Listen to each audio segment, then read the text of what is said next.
Hey everyone, it's time for another 3 at 3 on Solar PV. I'm Jenn Runyon, Chief Editor of Renewable Energy World.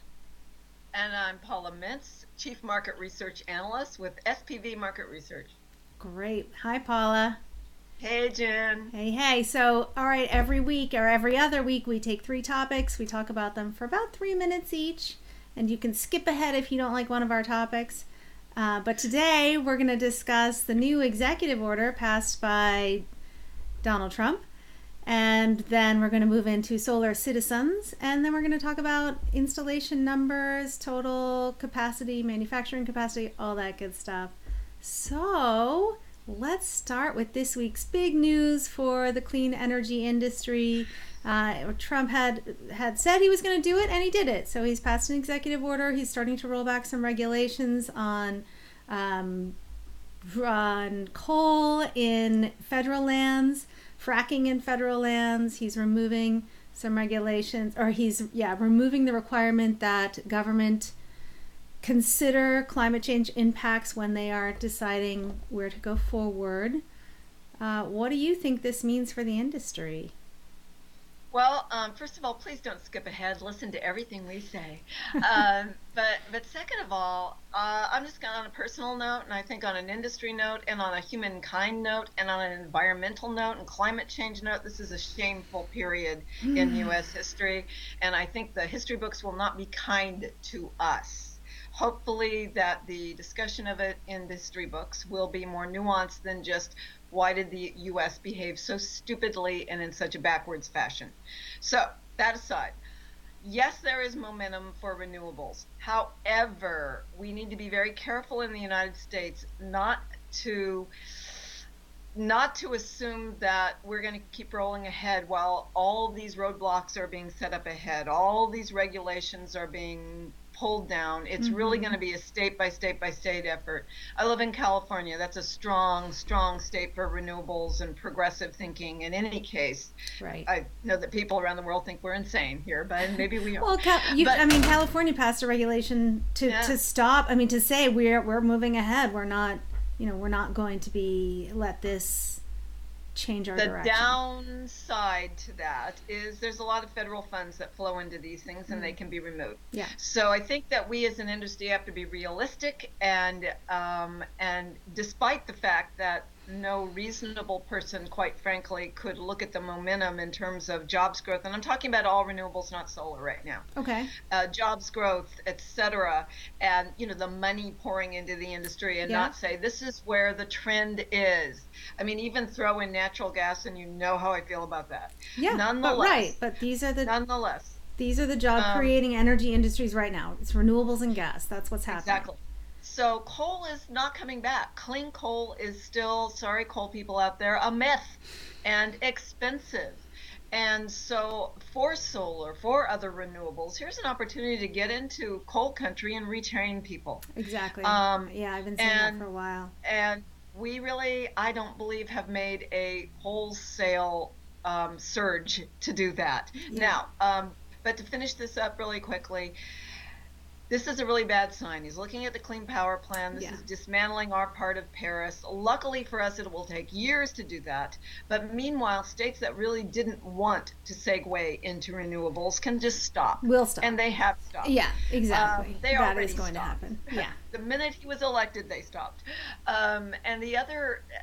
And we have to remember tax reform, is on the table, and the ITC is a bargaining chip. So this is a man who obviously doesn't favor renewables, even though he said, I like clean air and clean water. He's making sure the rest of us don't have that. So bottom line, we need to be wary as an industry. We need as much political clout as we can. Write your congressperson. All right. We do. Okay, so solar citizens. This is a big deal. This is what the California Solar Energy Industry Association has coined this term to define people who have solar on their roofs, or is it bigger than that? It's bigger than that, and much as I think a better name would have been good, that we at least at this point need a tagline, and at least we've got a movement slightly started. Okay. Here's the thing. The solar industry, let's face it, all renewables, and we all need to band together, wind, solar, everybody, we need to get in the same tent. But for solar, there are more people either buying solar from community solar, putting it on their roofs, investing in large systems than there are people installing it. So Right. we Right. need this political clout. We need to bring them into our tent. And, that's on the uncomfortable side of that means that, so back in my software days, and when I was running a beta program, I was kind of the segue between the software engineers and the end users who would complain constantly because they're trying to make a beta program work, right? And the engineers would give them short shrift, right? It was like, okay, you can't make it work. It's your problem. User error, user error. We have got to get user error out of our heads. These people are part of our world. We need to bring them in, get them to write their Congress people.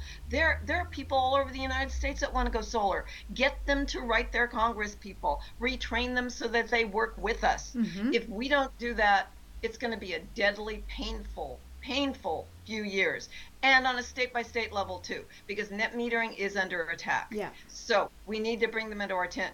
This is the movement that's been started. Whether or not I like the name doesn't matter.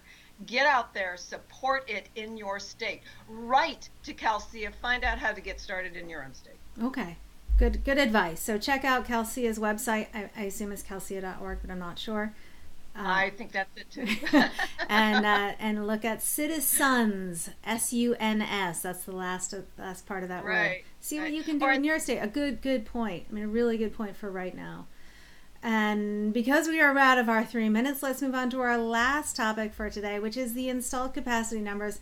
Paula, you've done your final tallies. You know exactly how much was installed, but even more importantly, how much was created, how much is in inventory. Tell me what you found, and we are also going to be posting an article about this, and you also have a great big report coming out on this topic. I do, and actually not just this week, but next week I'm sending you out another article on the technology side of things. Cool. So basically, they're all, I'm as accurate as I can be, which is what any competent market research analyst will say. They're never going to say they're absolutely right because you're always researching. Yeah. So I have to say that because I'm a boring, dull girl at parties. Truly, I am. This is my party conversation. You're just very, Jen, you know. Yes, I do know, but it's not boring to me either. So go ahead. I think our watchers might like it as well. Yeah, but I have made people slowly slide away from me in conversation that aren't solar people. So we had a record year. Go ahead.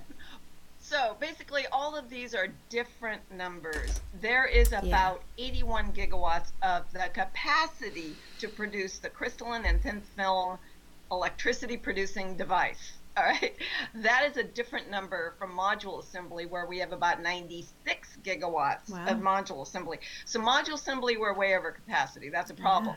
So if the way I always explain this is, if you have 1 megawatt of electricity producing crystalline, let's just say crystalline, and at the same facility you have 10 megawatts of module assembly, you can only produce 1 megawatt, period. Now the problem is this gets shipped and shipped and shipped and shipped and shipped all over the industry. Manufacturers buy modules, cells, all kinds of things. Things are shipped 2-3 times. And so that's why numbers get so high. Now, then we have installation numbers. Globally, installation numbers were about 72.2 gigawatts. I counted. I cannot find 74 gigawatts. It might be 72.7, but I think 72.2 is a good number. Now, the reason that is higher than shipments is because these are different counts. So what you have is you have inventory on the demand and the supply side flowing through the industry. You can read the article about this in more detail. And at the end, and then you have grid connections. So you take out the off-grid, which is about 600 and something megawatts. I know it seems small, and that's so sad to me, who loves that part of the industry. But and then you end up with about 70 gigawatts of grid connections, and that's because that is a different number. There's always a lag between installations. There's a lag between shipments and installations and grid connections. And out at the end of the year, on the supply side, we had about 1 gigawatt of inventory. Now, even though towards the end of last year, everybody was leaping up and down saying they were adding capacity, I've noticed that capacity, remember, announcements and actual things that happen are different things.